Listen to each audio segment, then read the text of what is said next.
Rissho Voices is one of Rissho University's 150th anniversary projects. I will be your English MC, and to my right is Miss Oishi, and she will be your Japanese MC.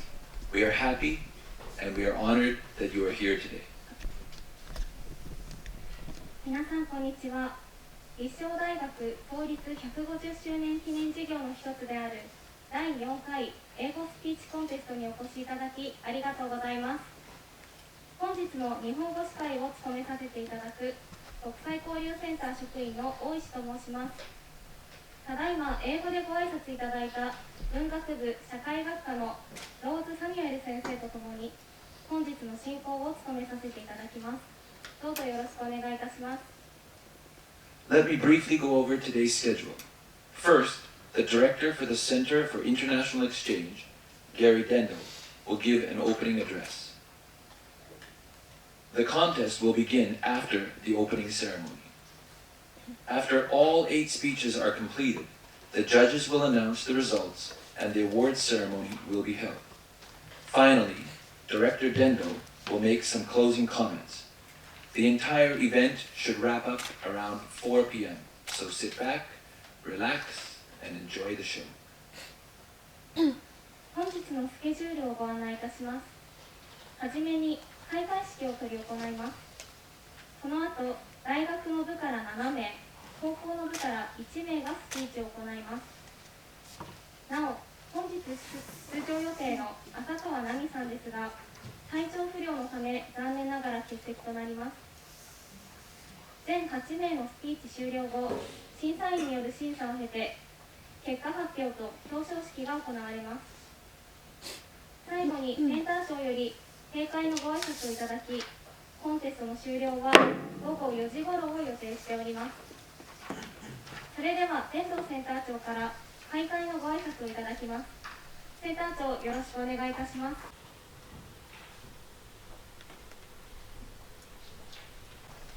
Good afternoon, and welcome to the 4th Rissho Voices speech contest. What a gorgeous day for this event. We're pleased to be able to bring this event to the Kumagai campus for the first time, and truly appreciate your attendance and support for our speakers. We would also like to extend our appreciation to the University President's Office for supporting this event as part of the 150th anniversary of Rissho University. I want to take this opportunity to thank all of the students who entered this contest. Without you, there would be no contest. All of you have my admiration for having the guts and grit to take yourself out of your comfort zone and challenge yourself in a very difficult task. So, regardless of your results, all of you have taken a huge step forward in your English studies and personal development. Now, let me introduce the judges for today's event. First is Mr. Matthew Dean Onby. Mr. Onby has an engineering background and has previously worked for the National Aeronautics and Space Administration, NASA, and Cisco. Perhaps you've heard of them? Mr. Onby has taken his know-how and experience and is now applying them to the instruction of presentation and effective communication skills. Next, we have Mr. Shigeru Kobayashi. Mr. Kobayashi also has an engineering background and is currently employed at Koden Shugo Device Maker, where he is involved in product development and overseas business. In addition, Mr. Kobayashi is a 2-time winner of the Toastmasters International Japanese Speech Contest and also has extensive experience teaching speech and presentation skills. Our next judge is Professor Kei Nakamura of the Department of English at Meikai University. Professor Nakamura has a PhD in psychology from the University of California, Berkeley. Perhaps you heard that name too. and is currently involved in the research of various issues in the fields of first and second language acquisition, bilingualism, and teaching methodology for Japanese students of English. Our fourth judge is Ms. Yuka Matsuzawa. Ms. Matsuzawa is involved in the production of manuals in English and also works as a translator and interpreter. Regarding public speaking, she was a finalist in Toastmasters International Humorous Speech Contest and also has vast judging experience in local and national Toastmasters International competitions.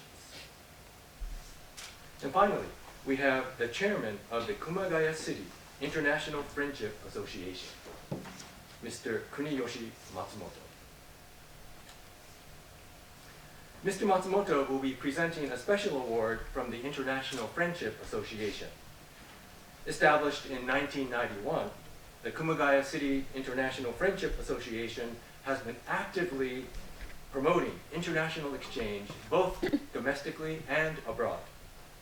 Rissho University and the city of Kumagaya have a long-standing relationship, and we are thankful for this opportunity to further deepen our ties. What a lineup of judges we have today. We are truly honored. I would also like to express our gratitude to our preliminary round judges, former Temple University Director of Continuing Education, Jeannie Medrano, journalist Shingo Ito, and Yokohama City University instructor Hiroaki Ohashi.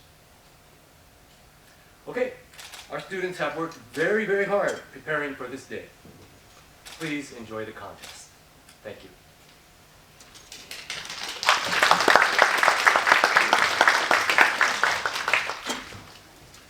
Thank you very much, Mr. Dendo.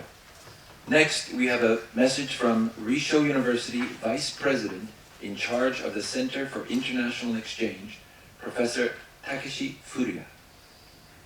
続いて国際交流担当の古谷武史副学長よりご挨拶のビデオメッセージをいただいております。前方のスクリーンをご覧ください。皆さんこんにちは。国際交流担当副学長の古谷でございます。本日は立正大学国際交流センター主催の英語スピーチコンテストにご参集いただきまして誠にありがとうございます。本日は対応のため会場に伺うことができないので大変申し訳ないのですが、このような形で一言開会のご挨拶を申し上げます。まずコンテスト開催にあたり審査員をお引き受けいただいた先生方、またスピーカー学生のご指導にご尽力いただいた先生方に厚く御礼申し上げます。ありがとうございました。それから裏方で開催の準備を進めていただいた国際交流センターの職員の皆さん、そしてこのコンテストの企画者でもある伝道ゲイリー国際交流センター長にはこれまでのご尽力に心より感謝申し上げます。このコンテストは立正大学学園150周年記念事業の一環として2020年に第1回が開催されました。しかしご存知のように2020年と2021年はコロナウイルス感染拡大の影響で無観客開催によるオンライン配信という形で実施せざるを得ませんでした。立正大学創設150周年の年にあたる昨年2022年になって初めて品川キャンパスにありますロータスホールで観客を入れての開催ができるようになりました。そして今回第4回は場所を熊谷キャンパスに移し、また地元熊谷国際交流協会様のご協力を賜り、協会から特別審査員をお迎えしての開催ができるようになりました。共催いただきました熊谷国際交流協会の皆様には厚く御礼申し上げます。ありがとうございます。これは前回にもお話ししたことなんですが、私の専門である心理学の観点から見ると、スピーチする人にとってオーディエンスが目の前にいるのとビデオ配信のためにカメラに向かってスピーチするのでは全く条件が違ってきます。カメラに向かってスピーチするときはそれまで練習してきた成果を出し切ることだけを考えればいいんですが、目の前にオーディエンスがいるとどうしてもオーディエンス一人一人のちょっとした表情や身振りが目に入ってしまいます。オーディエンスの皆さんは無意識にしている表情や身振りであっても、それをスピーチする側から見るといちいち自分のスピーチに対する評価を受けているように受け取られます。これは私たち教員が学生の前で授業する時も一緒です。話がピークになってうなずいてくれる学生が一人でもいると、こちらも今日が乗ってきます。これをソーシャルリインフォースメント、あるいはソーシャルリワードと言います。しかしちょっとしたジョークを言ったつもりが何の反応もないというと、罰が悪いというか恥ずかしいというか不安になってしまいます。これをソーシャルパニッシュメントと言います。いずれもれっきとした心理学の専門用語です。つまりスピーカーが上手にスピーチできるかどうか、オーディエンスの皆さんによるところがとても大きいということになります。ぜひ今日は良きオーディエンスとなって出場する人たちの最良のパフォーマンスを引き出すようにしてください。今日のコンテストには学部生6名、大学院生2名の8名の方が出場される予定です。また付属高等学校から参加の生徒さんもお一人いらっしゃいます。最後に出場者の皆さんのご健闘をお祈りして私からの挨拶とさせていただきます。皆さん頑張ってください。ありがとうございました。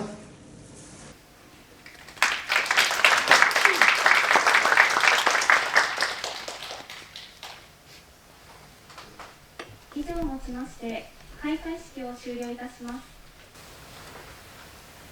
それではこれより英語スピーチコンテスト大学の部を開始いたします。 We will now commence with the speeches. The first presenter is Keiichiro Kimura from the Graduate School of Social Welfare.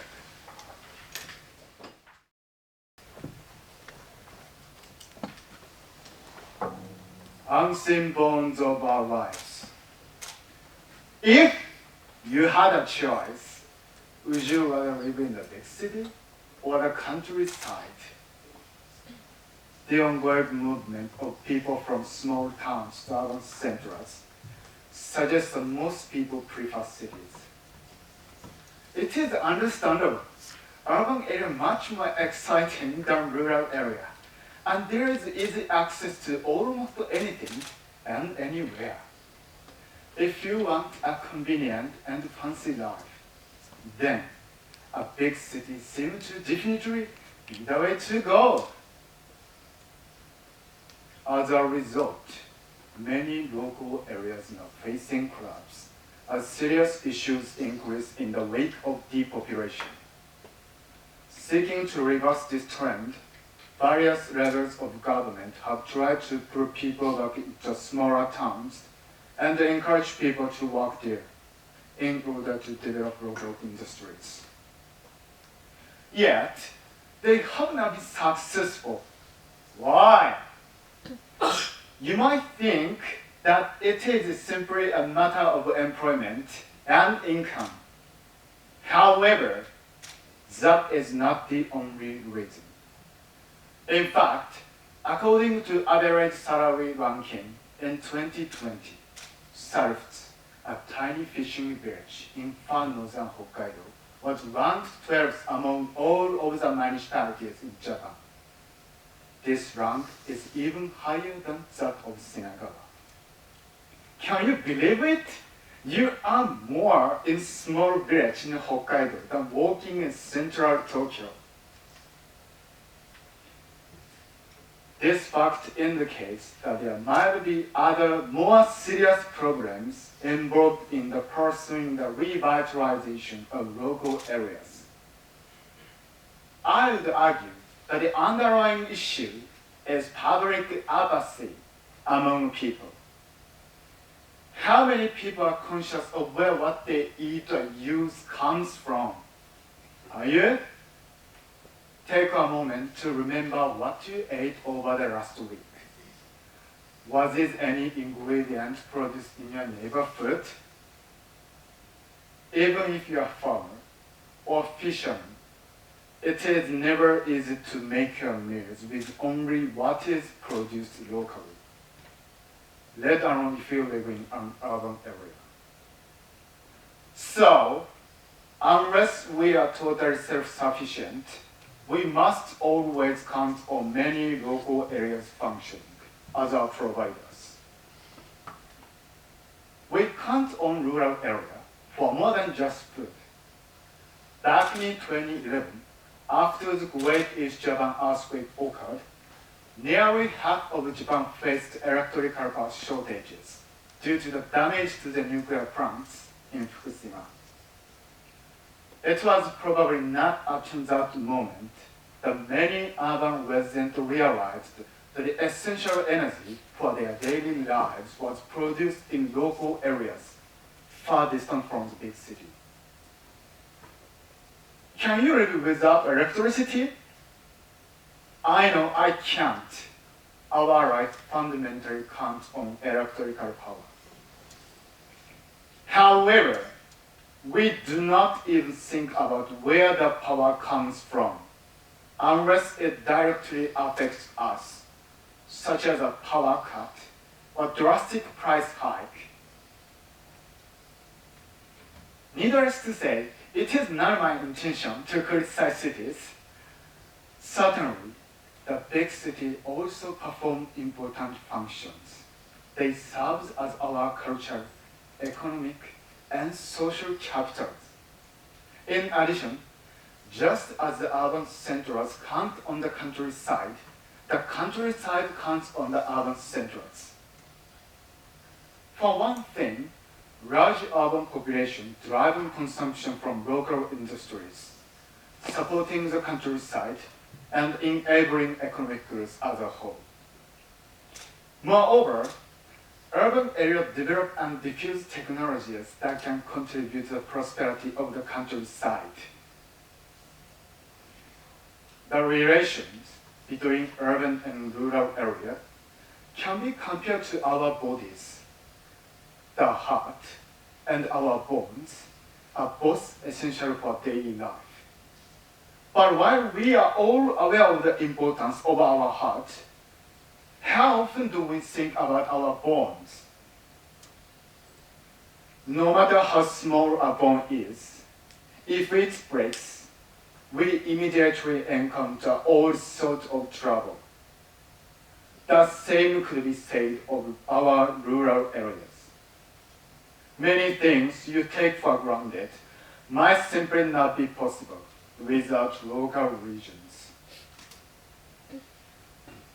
No one wishes to be unhealthy, and the same goes for Japanese society. Don't fall prey to apathy. The revitalization of rural areas begins with awareness of our unseen bones. Thank you for listening.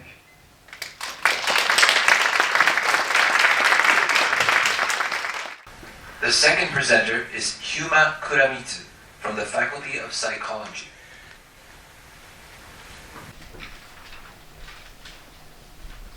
Is Totori already dead? Hello everyone. Thank you for being here today. My name is Hyuma, and I want to talk about revitalizing local areas with my home, Totori, as the perfect example. First, let me ask you everybody, do you know what's happening to Totori Prefecture? Most of you might know this already, but if you don't, Totori has the smallest population in Japan. Currently, we have only around 500,000 residents, and unfortunately, this number is declining. Now, what's causing this year's population decrease? Well, we have two possible features. One is, it's a combination of factors like dropping births and young people leaving to larger cities for education and employment opportunities. This migration of young people is causing some serious issues. Due to a shrinking population, our labor force suffers from this decline. In turn, it's increasingly challenging for people to have children which creates this downward spiral. If we don't break this cycle, it will be incredibly difficult to stop this decline in not only Tottori, but in other rural areas all over the world. So now the million-dollar question is Tottori already dead? Do we even need to revitalize a town that is on life support? In my heart, I believe Tottori is in critical condition. But it's not flatlining just yet. For me, personally, it's heartbreaking to witness the place I was born and raised slowly vanishing. However, many towns have faced similar doom, yet were brought back to life. So let's take, for example, a town of Oamaru in New Zealand. Oamaru was dying, just like Tottori is now. However, Oamaru's great mayor successfully revitalized it. He did so by embracing tourism. He took unused spaces like vacant houses and turned them into temporary shops, or as we say in Japan, pop-up shops. These shops not only draw in visitors, but also support nearby businesses. This goes to show that the longer time we spend in a given area, the more money they will spend. Therefore, focusing on each space where people can enjoy spending their time and money contributes to a town's economic growth. It just makes sense. So you see, it is possible to turn things around. Okay, take Akashi City, Hyogo Prefecture, as another example. Anyone from Akashi City, by the way? No? That's okay. Well, Akashi also revitalized it. However, it did so by offering child support.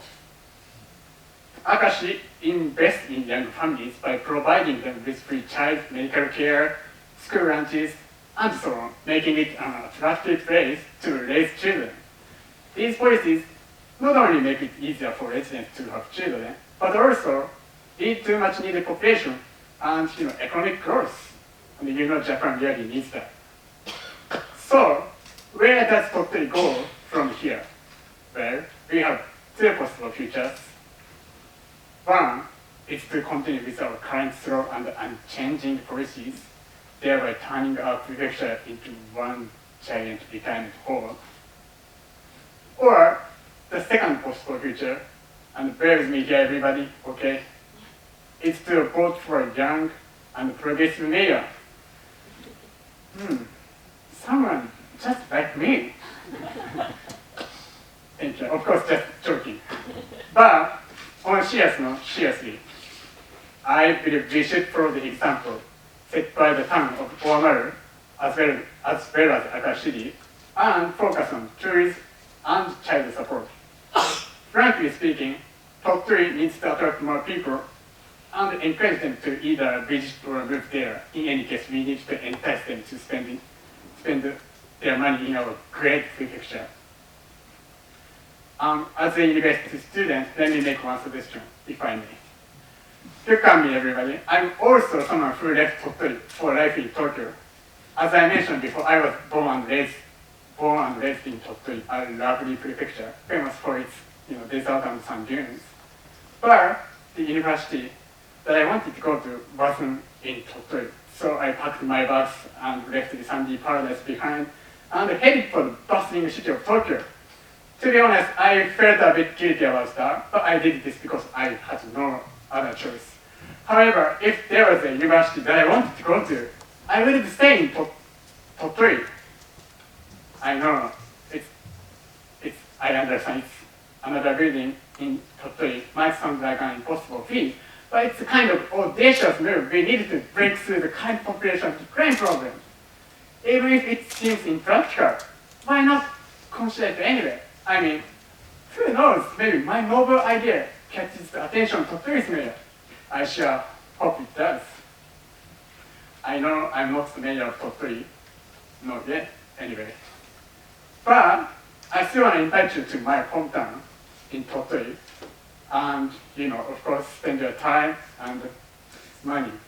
Thank you very much.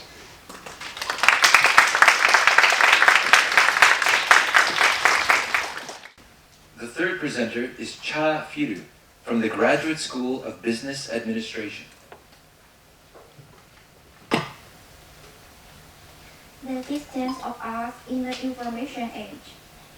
When I was a kid, I fantasized about having my own computer, so I could talk with my father, who was always on business trips, anytime I want. Thanks to the mobile phones and the internet, children in this generation would never have to experience the badness of missing their dad. The advent of internet and wireless digital devices has brought us into the information age. Without a doubt, in this age, the distance among people has been shortened like never before. We can travel thousands of miles in a few hours and send and receive text messages in the blink of an eye, and even talk to people in another country face to face in real time. But sadly, it's not all about the bright side. The distance connects us, but in the same time, it builds an intangible shield among people who are actually around us. Whenever I take my attention off my phone and look around, be it at a family dinner or hanging out with my friends, people around me are constantly scrolling on their phones, typing, taking pictures, or posting stuff on the social media.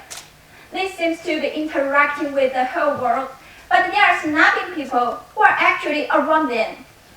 The distance has brought all the information to the tip of our fingers. I often find myself scrolling on my phones, news after news, video after video, hashtag after hashtag. Several hours have passed before I even realize. Does all that information really bring the world closer to me? Does it build me a strong connection with the world? No. This mass of information is like a blender, shredding my brain into useless paste, not to mention all the time wasted, and having my mind occupied with all the things that happen in every corner of the world. I am disconnected from people and the world that is actually around me. But case can be even worse than disconnecting with the world. We are gradually losing the ability of self-thinking as we intake too much information. It's really hard to tell what is true and what is not in the sea of information, as there are enormous false news. When someone is attacked online, a lot of netizens don't bother to find out truth about it, but jump to spread news and judge from high moral ground. I have seen some really tragic news of people getting depressed or even committing suicide because of cyberbullying. One of them really tore my heart apart is a mother committing suicide because of people accusing her putting on makeup after a child was killed in a car accident. For this poor mother, I have to say, anyone ever said anything about her appearance is one of the murderers. If you choose to hurt others online, the distance between you and evil is one step closer. But I dare not to say that I have never consciously or unconsciously making comments on the internet that hurt other people's feelings, though I try to avoid that. The distance gives us connection to all the strangers in the world. But instead of using the connection to exchange brilliant ideas, seek help, and spread love and care, some people choose to hurt others with the sword of words, in which case cut their own connection with the other extraordinary minds and go apart from the goodness of the world. What we can do about it? It's simple. Just be nice, be empathetic. Really think about it. If the receiver of your hateful comments is one of your dear friends or family, would you still say the same thing? And please remember, your words could be swords. Please think twice before you decide to draw that sword. But at the same time, we need to focus on the present. the movie we're watching, the food we're eating, all the actual things we like it. And please join this off the internet. Go hiking, chit-chatting, or even take a walk with friends or families. It could be difficult at first, I know, because you might have some withdrawal symptoms. But as you have lived in a real life, you will find your connection. In life, you will find our connection with other people is closer. You will no longer want to drown yourself in the cyberspace. We are lucky to live in this information age. We are lucky to have the internet, the greatest tool at our hands. If we whip it the right way, we will find our connection with other people and the world is closer and better. Thank you.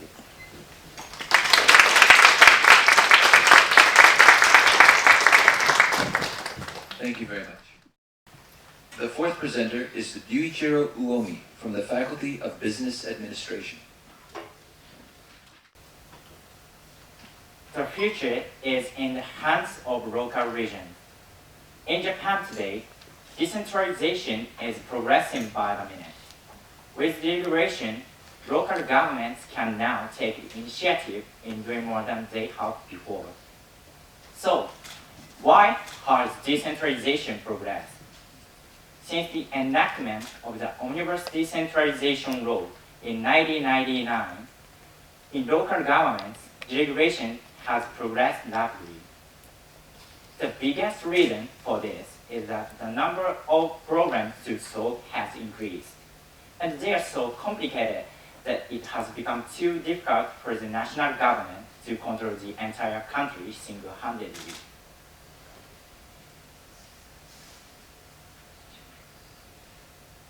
Furthermore, Japan's rapidly declining birth rate and aging population has created disparities between regions. Therefore, the national government aims to encourage each and every local government to do its regulations. Some people might say, in exchange for giving them this authority, they abdicated the responsibility of the state. However, this is a big chance for local regions to show their power.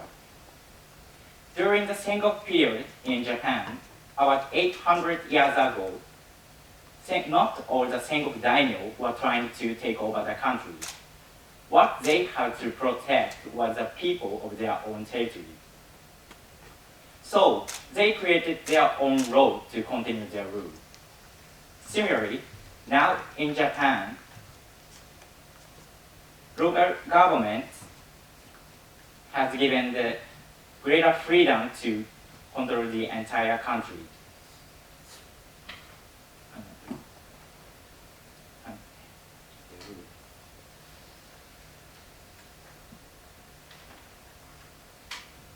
Similarly, now in Japan, deregulation has given local governments greater freedom to create laws called ordinances. By enacting it, citizens were given the authority to make direct claims of their own. However, whether they make use of it or squander it, in the end, the awareness of the people who live in these areas is essential. For example, Chiba Prefecture, my home prefecture, is facing the sea. There are also mountains in the central part of the prefecture. Naturally, marine products and livestock industry are thriving. In terms of travel, recreation, and entertainment, in summer, we can enjoy swimming in the sea. And Chiba is home to Disneyland and Narita Airport. Since the Aqua Line, an underwater passage directly linking Chiba to Tokyo, opened in 1997, the number of tourists from other prefectures has increased, and our tax revenue has also increased. In order to make the most of these advantages, more efforts should be put into promoting tourism. Local governments are already working on revitalization, but there is still room for improvement. The powerful tool, the internet, is the key to regional revitalization. A notable example is Akitakata City, with only 27,000 people in Hiroshima Prefecture. This small city has become famous nationwide because the mayor has actively expressed his opinion and communicated them on YouTube and other social networking services.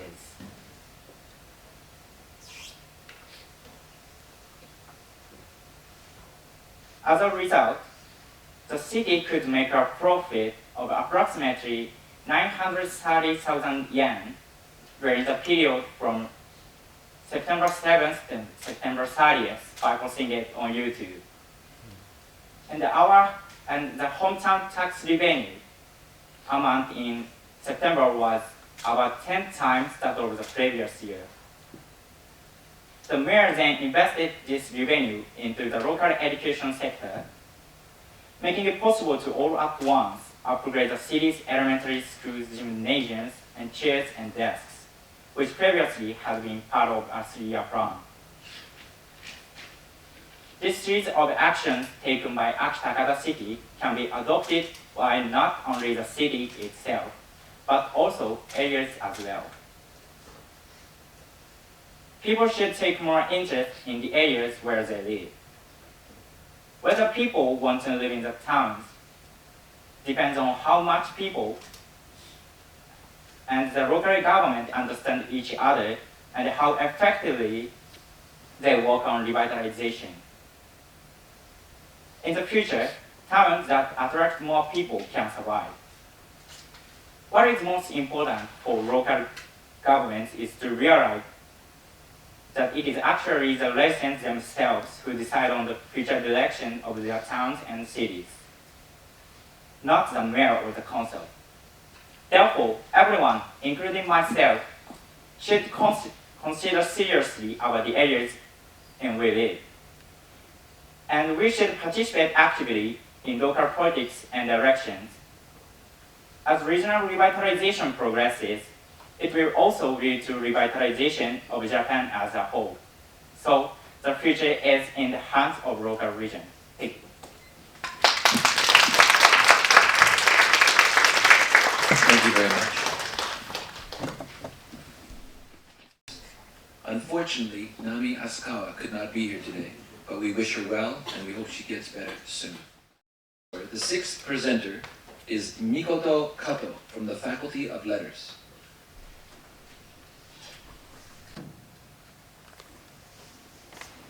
The internet is a reflection of ourselves. More is time's expert. As I'm sure you know, this is Rissho University's model. So today, I'd like to explain what this model means to me. Actually, my speech today is a combination of two themes: our responsibility as modelists and the information age. Specifically, I'll focus on social networking service, or SNS. SNS has enabled us to do many things: connect with people with similar interests, find information that we require, and promote our courses, just to name a few. However, today, I want to address the dark side of SNS. Although SNS has many positive points, it's easy to question others without considering the consequences. This is related to the anonymous nature of the internet. Some people do and say things on the internet that they would never do in real life, face-to-face situations. There are many examples of bullying, defamation, and even fraud on SNS, often with tragic results. In Asia, particularly Japan and South Korea, posts and content about celebrities frequently blow up the internet. Some people do, and so these days, anyone can become a target of invectives on SNS. Is it right to join an online mob of people based on rumors and gossip? We must keep an objective view and make informed judgments. We must realize that some people making derisive comments are not experts and are only trying to promote themselves. So-called YouTubers are among the worst offenders. Why do so many people support such shameless self-promoters? I argue that those who support such people share some responsibility. So, I urge everyone to consider the fact and regret you're hitting the right or further button or leaving critical comments. In other words, be a moralist and an expert. Through SNS, we can easily make groups on various social media platforms. I usually talk with friends in one such group. Sometimes disagreements occur and abusive remarks appear. Often, these remarks are deleted shortly after they are posted, but the damage is already done. We must understand that undoing posts does not undo damage they can cause. We must be careful about the content of what we say and even our word choice. Words take on more power on SNS, and we are often not aware of the effect they are having on others. In addition, I think developers on social media have a responsibility to speak up when bad things happen.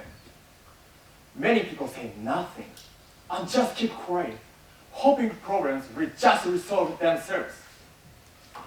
On Twitter, such people are called a silent majority. We Japanese value harmony, but I argue that there is a difference between maintaining harmony and remaining silent when trouble occurs.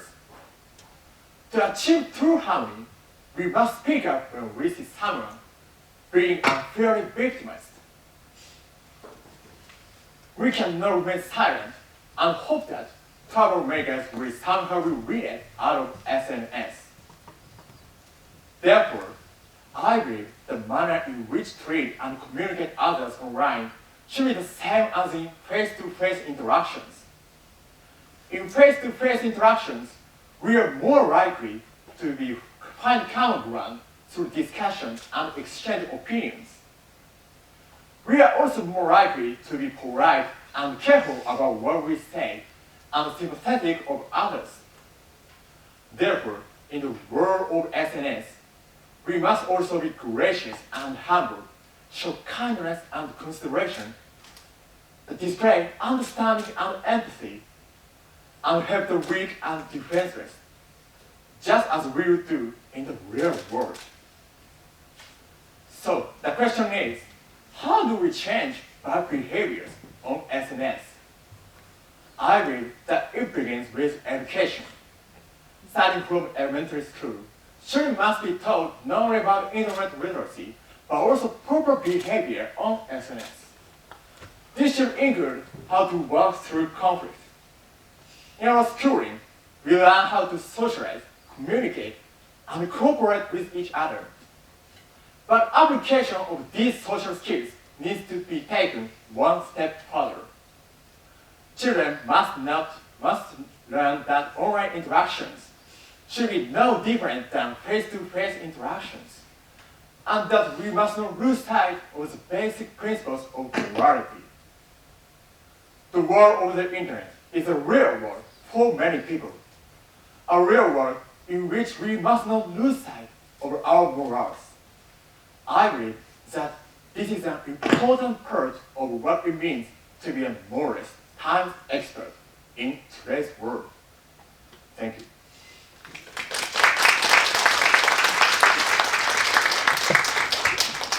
Thank you very much. The seventh presenter is Yoshinori Kunito from the Faculty of Data Science. Information as a branch, a tree, or a forest. How much do you trust the information you see and hear in the media and online? Some people might trust news programs and newspapers, but are skeptical of the internet. Others might only be specific media outlets, and some may believe almost everything they see. It varies from person to person. However, events around the world are often planned and delivered based on certain intentions, which then become part of our information.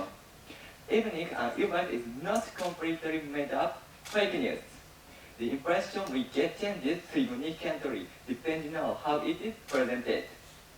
People may easily be swayed by just one aspect of an event and only see part of the story. A good example of this is how politicians' remarks are reported.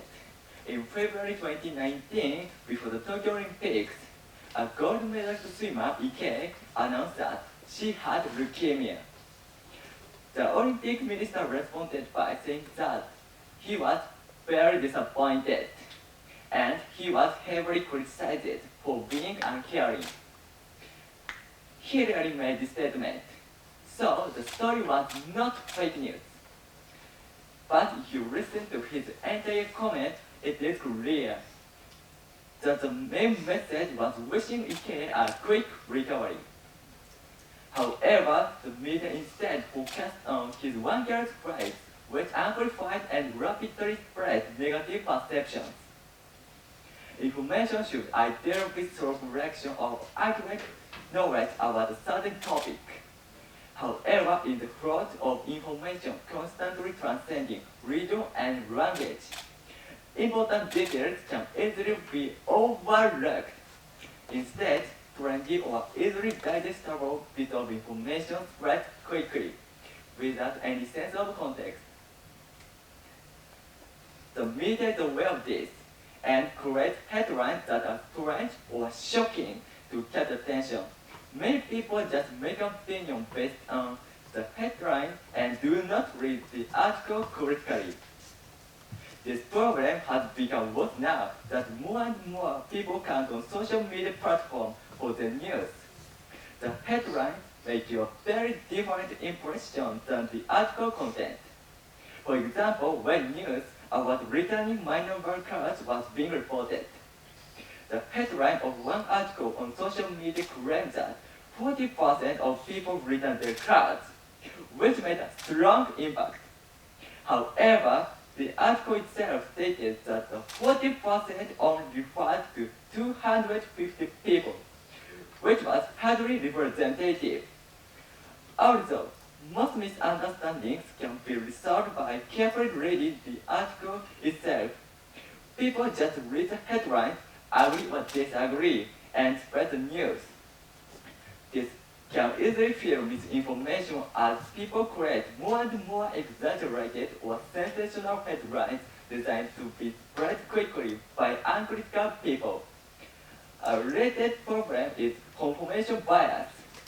People who count on social media for news and other information tend to select articles that suit their perspective that match what they want to be true. They uncritically accept and spread articles that match their opinion and ignore or attack articles that do not, regardless of how accurate the content is. For all these reasons, it is important to see information within its context. How can we develop skills? First of all, we need to recognize that a lot of information is presented in a way that is intentionally designed to be shocking or sensational. So, we should avoid jumping to conclusions. We should carefully consider what the intent behind the information is. And if the creator is biased, to see information in context. It helps remember that each piece of information is not isolated. It is like the branch of a tree. And ultimately there is a whole forest. What do the other trees look like? And how are they related? For instance, how are different media covering the same event? By looking at the roots, meaning sources of an article and comparing that article to other ones, we can better understand the information critically. We are now living in a crowded information forest, and it is easy to get lost or decide we do not want to live a comfortable tree. From now on, try try to look at all those trees and take a walk outside the forest. Only by realizing your own context can you start to understand reality. Thank you very much for listening.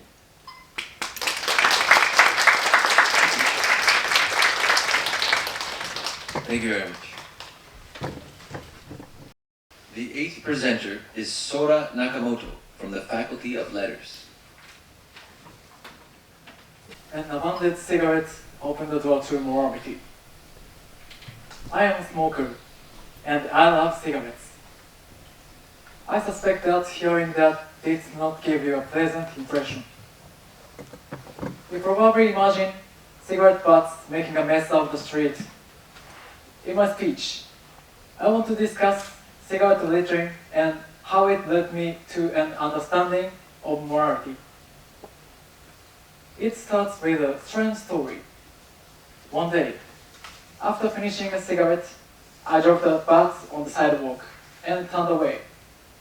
Suddenly, I heard a voice from behind me, but there was no one there. I got sight of the cigarette butt. It seemed to be speaking to me. I'm not the only one to be discarded. One day, you might be thrown away too. I was terrified. I should clarify that what I was smoking was certainly just a cigarette. Since that experience, I began to see my actions in a new light. I've stopped littering, and not just cigarette butts. Even small things pile up and, like other rubbish, harm the environment. They are not only dirty, but dangerous. Though it's out of season, I'd like you all to picture a beach in your mind. Imagine the variety of trash washed up along the shoreline. This is what we call ocean plastic waste. And it obviously has a negative impact on the environment. Surprisingly, a significant contributor to this issue is cigarette butts. The filters in cigarettes contain plastic. How long do you think it takes for those discarded butts to decompose? Don't be shocked. It can take up 13 years. This means a cigarette butt thrown away today can cause problems until the year 2036. Do you remember what you were doing 13 years ago today? I don't. However, even just wondering how my tiny, unconscious actions might have such a long-term impact on our health and environment is good enough to make me reflect on my past behavior. I have read about fish being found with cigarette butts inside their stomachs. This pollution extends to not only fish, but also pretty much everything that we eat and drink, as our environment becomes more polluted. The trash we litter might end up in our own stomachs one day. I think littering and other bad behavior is often the result of people not imagining the consequences of their actions. One good example of this is smoking while walking. Assume that there is a clueless smoker who is walking with their cigarette holding hand lowered, just swinging their arm back and forth. Then, approaching from the opposite direction is mother, holding her child's hand. If the path is narrow, it should not be hard for anyone to predict what could happen. As they pass each other, ash or the lit end of the cigarette comes into direct contact with the child's eyes. The child ends up losing their sight. Such an incident has actually occurred. Needless to say, this is unforgivable and should never happen. However, the smoker himself also never intended to blind the child. He just didn't think about what consequences his personal action might cause. And this is precisely where the problem lies. If only he could have understood that morality is the acceptance of personal responsibility, then this tragic case would have been avoided. In April 2020, a law aimed at preventing second-hand smoking was revised. Tightening the regulations regarding smoking might strike smokers as inconvenient. Yet, such rules exist for a reason. To understand morality, must first be aware of the rules and why they exist. Then, it's crucial to envision what exactly these rules prohibit. To maintain our own dignity, let's both understand and adhere to the established rules. Having said all this, I'm quite exhausted. May I go and smoke a cigarette? Yes, I want to demonstrate myself how to be a good moralist as a smoker. Thank you very much for listening. 続いて高校の部に移ります。本日は立正大学附属立正高等学校を代表して小川明弘さんに発表いただきます。それでは本日最後の発表になります。And last, but certainly not least, our ninth presenter is Akihiro Ogawa from Rissho Senior High School. Animals in a modern world. Do you like animals? We are surrounded by a lot of animals in the world, and we live our life while we are involved with them. All over the world, there are different thoughts about animals in terms of countries or religions. What are the differences? First, I will talk about pets. Some people say that Switzerland is called the most animal-friendly country in the world. In Switzerland, they value not only physical safety and animal health, but also the mental health above all else. Also, killing pets is prohibited by law, so animal welfare centers patiently search for foster homes. If no one found, the center will take care of them until they die. Also, Switzerland's laws ban buying dogs and cats at the pet shop. So, people can only buy dogs and cats from breeders who are approved by the government. They limit breeding to only as many as they can responsibly sell again. But the thought of pets varies from country to country.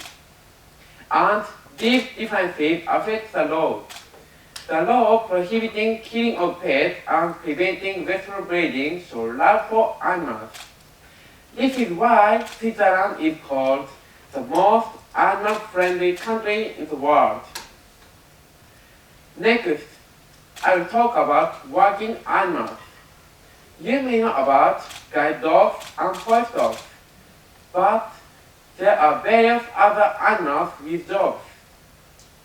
In America, there are many collisions between airplanes and birds, so falcons are used to chase away birds before takeoff or landing. In South Africa, the municipal animal sanctuary has very unique guides, 3 cheetahs. These 3 cheetahs have been raised at the sanctuary since they were young, so they are friendly and familiar with the sanctuary. Also, they serve as excellent guides and make visitors happy. In Great Britain, there is a donkey which sells a ticket at the theater, and there is also cats that work as comfort animals. Thus, many animals work for people in each of their ways. Finally, let's look at the relationship between religions and animals. I will talk about 3 religions: Hinduism, Judaism, and Islam. For Hinduism, cats are worshipped because cats are thought of as God's messengers. So, some people say they would rather starve to death than hurt a cow. For Judaism, they are they are restricted in what they can eat by the Old Testament. For example, they can eat cows, fish, and so on, but they can't eat the animals such as rabbit, pigs, and octopus. Judaism is a religion with many restrictions on food. In Islam, Muslims love and respect cats, which is loved by Prophet Muhammad. For them, cats are considered true pets. Also for food culture, they use halal food system. Halal food is certified as safe for Muslims with dietary restrictions. For example, the animals must be slaughtered in a specific way.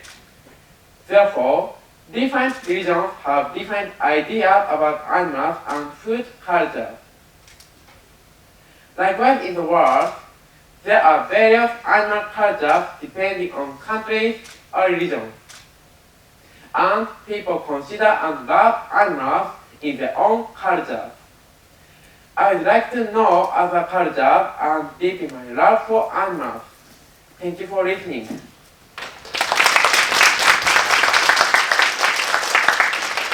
Thank you very much.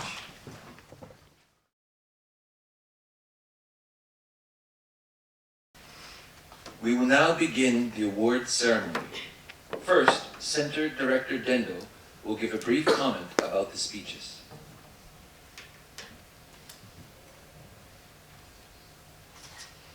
Wow, fantastic job, everybody. You took on this challenge and you absolutely killed it. So congratulations, great performance. Let's give one more round of applause to our speakers today.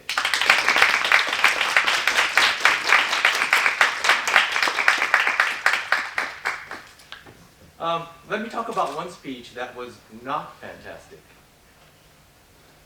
It was a speech I made. The first time I gave a speech in front of a large group. I was in junior high school and I was running for student body president. I had to make a speech in front of hundreds of students, which was a terrifying task for a shy Asian boy. It didn't go well. My hand shook, I dropped my paper, I stumbled over my words. Oh, what a disaster. Oh, and needless to say, I lost the election. Anyway, the point of this story is that effective public speaking requires specific skills, techniques, and poise, and lots and lots and lots of practice, as I'm sure all of you discovered this time. So, to our presenters, I say, be very, very proud of what you have accomplished here today. You have all given polished, inspiring speeches in a second language. You truly exemplify the spirit of Rissho University. We will now proceed to the awards presentations.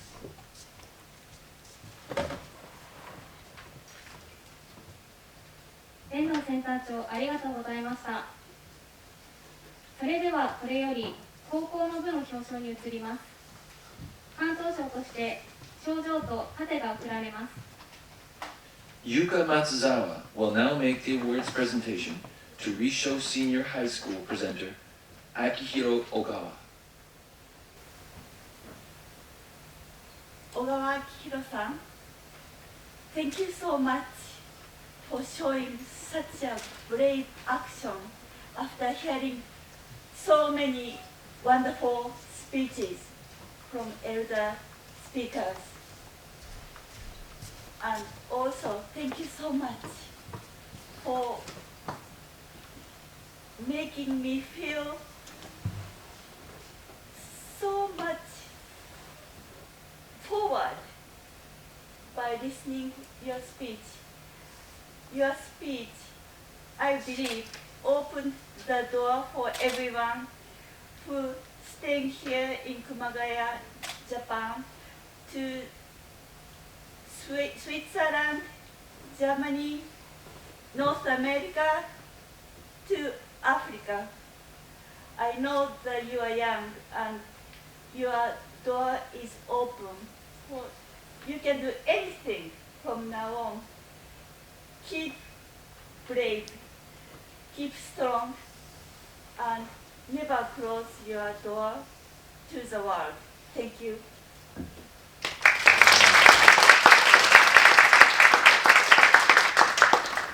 小川さん、ステージ上へお越しください。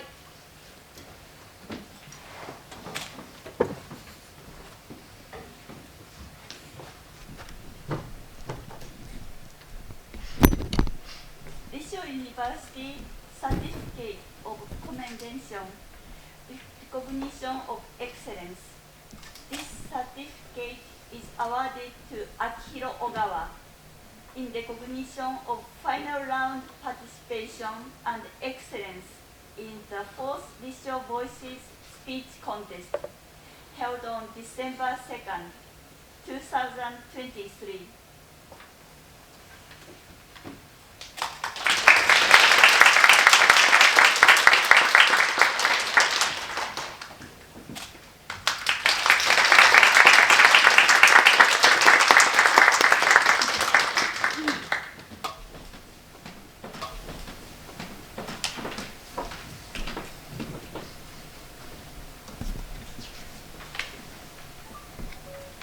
続きまして、大学の部の表彰を行います。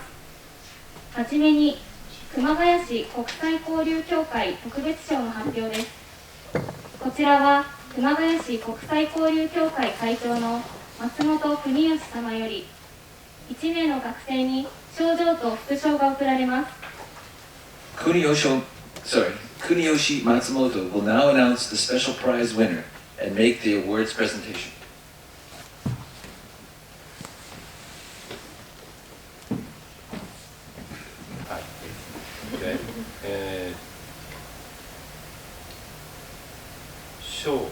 私たちの賞を差し上げるのを木村圭一郎さんに決定したいと思いました。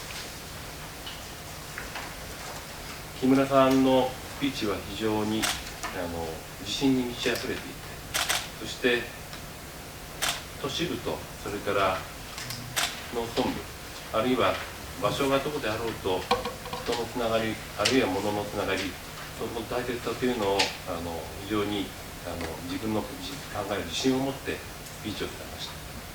そういったところが熊谷市の国際交流協会立ち位置で評価をしたときに一番心に響くので、この賞を贈りたいと思いました。それでは木村さん、前をお願いします。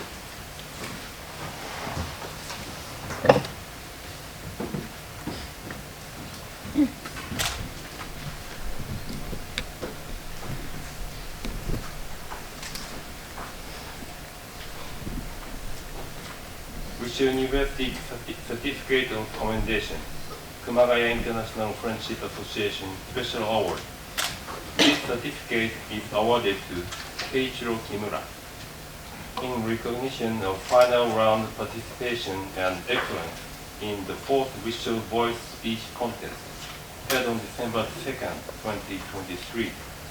President Kumagaya International Friendship Association, Kumiyoshi Matsumoto.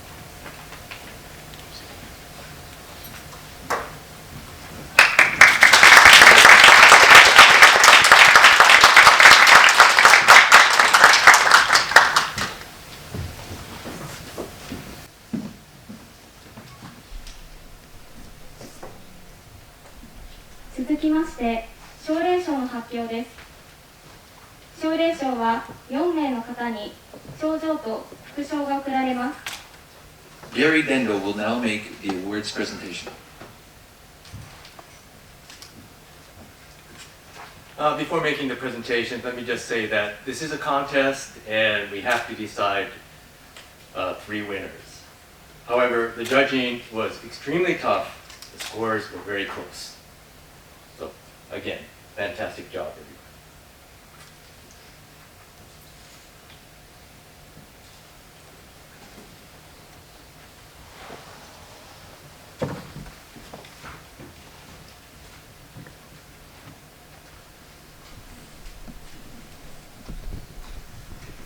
And I'll read the certificate just for the first person, okay? Rissho University Certificate of Commendation. This certificate is awarded to She Thier in recognition of final round participation and excellence in the 4th Rissho University Speech Contest, held on December 2nd, 2023. President, Rissho University, Eiichi Terao. Director, Center for International Exchange, Gary Denta. じゃあフィルさん、ステージ上へお越しください。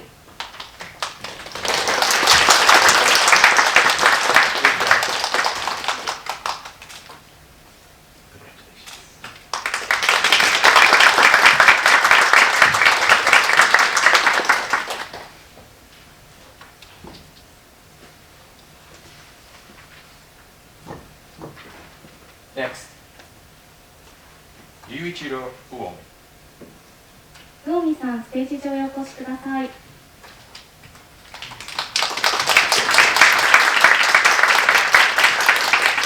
Rissho University Certificate of Commendation. This certificate is awarded to Ryuichiro Uomi. Good job.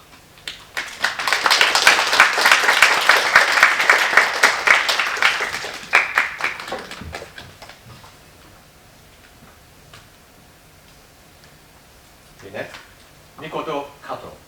加藤さん、ステージ上へお越しください。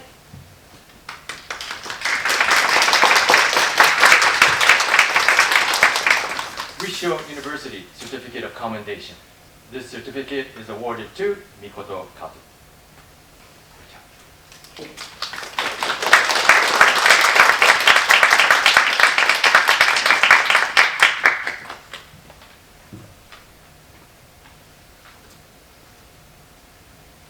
Yoshinori Kunito. 国藤さん、ステージ上へお越しください。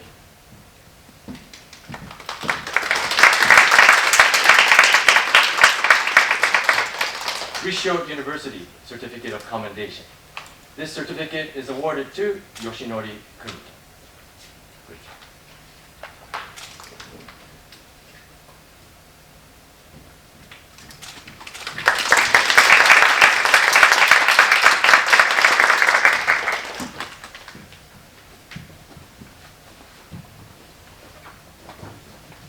続きまして、3位から1位の発表に移ります。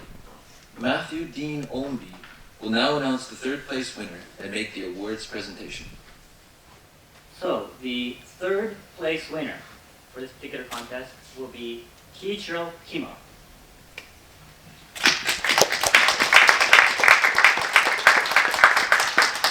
In his particular speech, I thought it was well done with respect to one.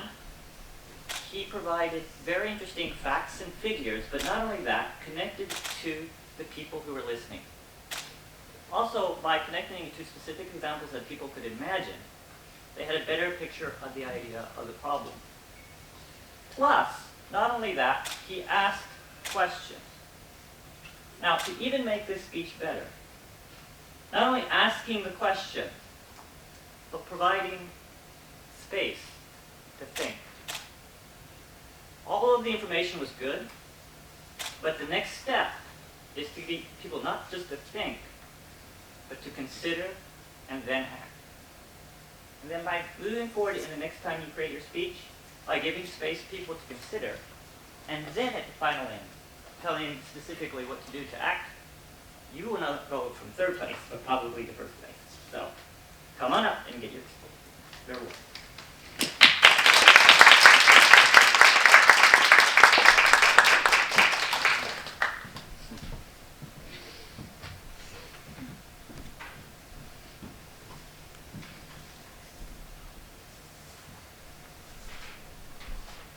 Rissho University Certificate of Commendation, third place. This certificate is awarded to Kiichiro Kimura in recognition of the final round participation and excellence in the 4th Rissho Voices Speech Contest, held on December 2nd, 2023.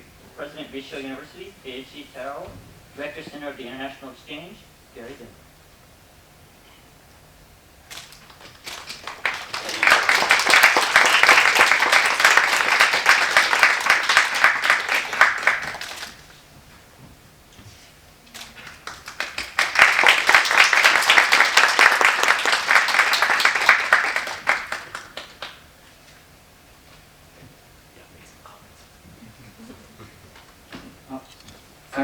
した。まずこの、スピーチの企画をしてくださった、国際交流科のセンターの皆様に感謝申し上げます。そして自分が練習するときにいろいろとお力添えしてくださった、笹原課長、小谷さん、八木下さんに感謝申し上げます。そして最後まで夜遅くまで時間を作って自分を指導してくださった亀井先生にお礼申し上げます。サインという素晴らしい賞をいただきました。そしてこれは、皆さんと一緒に撮ったものだと考えております。私は全然スピーチが上手じゃないので、皆さんの、温かいその観客の、皆さんのおかげで撮った賞だと思っております。本日はありがとうございました。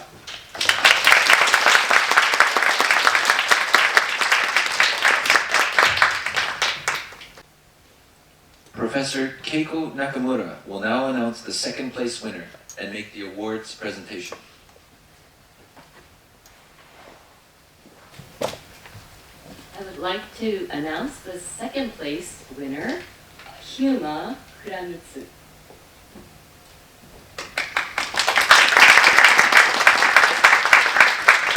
I think all of us remember Hyuma's speech as being very vivid and descriptive.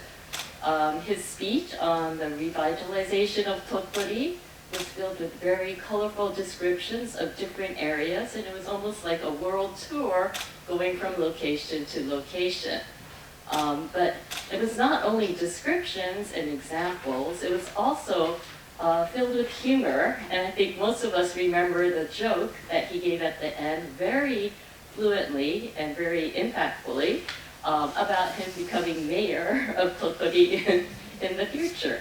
I was very impressed by his willingness and to try and challenge to use humor. Using humor in a speech is often very challenging, especially for those of us who are second language speakers.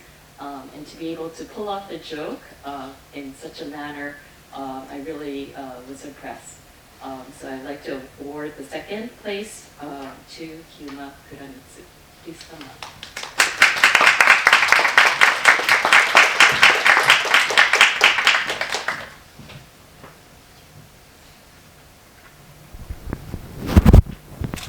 Rissho University Certificate of Commendation, second place.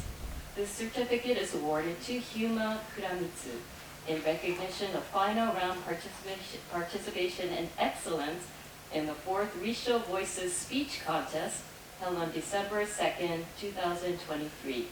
President, Rissho University, Eiji Terao, and Director, Center for International Exchange, Gary Denlo. Congratulations.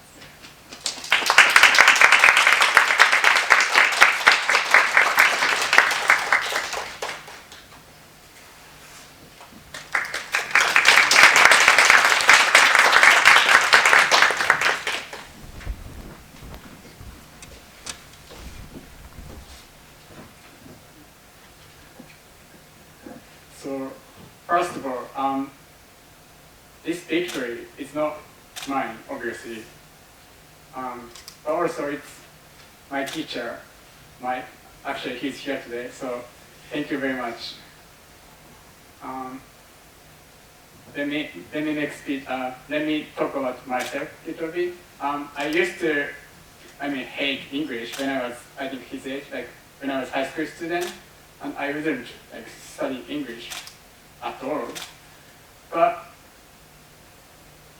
during pandemic, COVID-19, I've noticed that English is I don't know how should I say, but I've noticed English is global language. So if you study English, you can get opportunities not only employment opportunities, but also educational opportunities.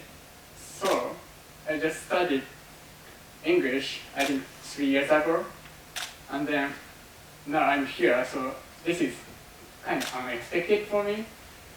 But I think someone who get married 25, someone get married 50, and someone study English, I think from 0, and then someone study English 20. So in short, I want to say it's never late to study English. So you can win like next year maybe if you watch this one. And if I were you, I would recommend get Mike because last year's champion, he was teaching last year's champion, and then he was teaching me. So get Mike. Thank you very much.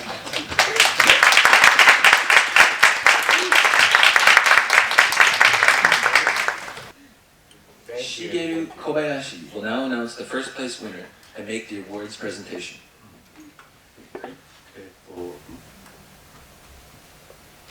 ファーストプレスウィナーは、中本空さんです。おめでとうございます。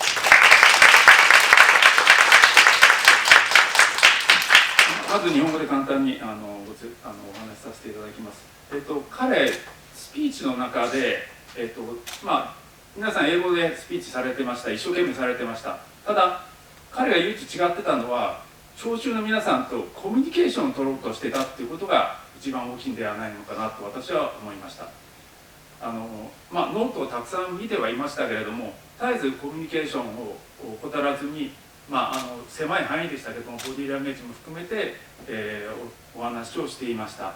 それとあと最も我々の身近なその環境問題についてなんですけれども、それをモラルというところから切って自分のタバコのポイ捨てからと、そういう我々の身近な自分自身に起こり得ること、自分でやってしまったことからスピーチが始まっていますので、やっぱり自分そのスピーカーの何て言いますか人の、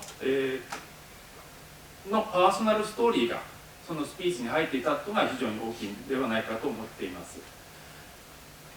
So his speech is very different from the others. So he communicates with audiences during his speech. This is a big point of his speech. And also the beginning of the speech, his episode, unique episode, started this story. And the end, he go to how can I help to rest to cigarette to smoke cigarette. This is a very interesting story. Yeah. So public speaking is not just English speaking. So this is a kind of art to make big picture of your idea, speaker's idea, to the audience's brain. So next time, maybe you have a chance to next year also have chance, maybe. So please use simple words, short sentences, and use body language, whatever. So you can move here like this. It's no problem. So ということで来年さらにパワーアップしてあっち行ったりこっち行ったりするのをとても期待しています。おめでとうございます。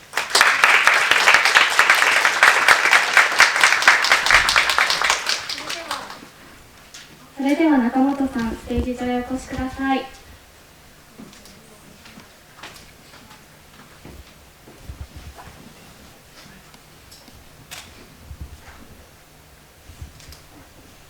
Rissho University Certificate of Commendation. First place. The certificate is awarded to Sora Nakamoto. Congratulations. In recognition of first round participation and excellence in the fourth Rissho Voice Speech Contest, held on December 2nd, 2023. President Rissho University H. Terao, Director Center for International Exchange, Gary Denko. Congratulations.